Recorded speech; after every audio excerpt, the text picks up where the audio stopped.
Assalamualaikum guys. So pagi ni kita nak pergi sarapan dekat Kak Yah nasi dagang. Umi nak makan nasi dagang. Umi nak makan nasi dagang. So jom kita nak pergi tengok apa yang ada. Tapi aku tak makan dengan nasi dagang. Mungkin ada benda lain. Kalau ada nasi belauk ke apa. Makan nasi dagangnya. Dah lama pada tengah ni makan nasi dagang. Nasi dagang. Sedap dia. Kita try Jangan nak ikan. Guys, tak jadi makan dekat Kak Yah nasi dagang. Dia try nasi dagang lain. Nasi dagang apa tak? Jom kita tengok. Miau miau. Oh miau. Guys, kita tunggu nasi dagang kita. Aku tak makan nasi dagang sangat tu, tapi nak try. Sedap ke nasi dagang? Nasi dagang sedap lah. Apa ni tak kisah tak? Oh, ni nasi dagang.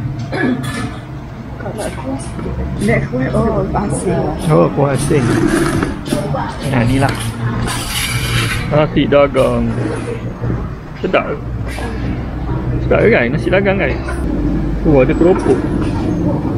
Abang punya keropok satu.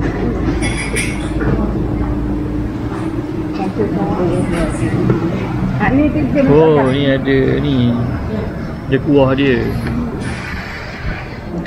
Kongsi kuah, okey. Kedai dia. Guys, dah makan nasi dagang. Sedap juga nasi dagang. Nasi dagang dia kat Kuala Ibai ni rasanya, dekat sebelah Maidin. Yang ada Maidin. Kalau ni benda ramah betul.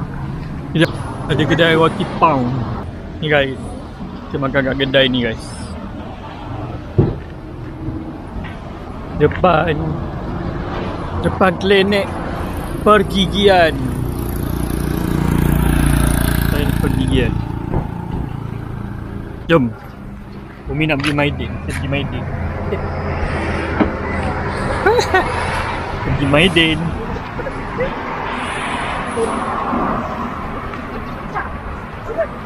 Apa? Oh, ada Maidin kat sini. Tapi tak ni lah, tak penuh kalipat ni. Ni Maidin. Jom. Wow. Adakah ada kereta Hot Wheels? Mestinya ada. Mari kita tengok kereta Hot Wheels.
Okay guys, so kita dah keluar dah pada hotel RAC.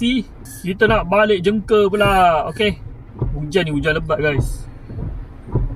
Risau kan tengah-tengah jalan dekat benda ke. Baik kita balik awal. Mana Terengganu, hujan. Okay, kita jumpa lagi next video.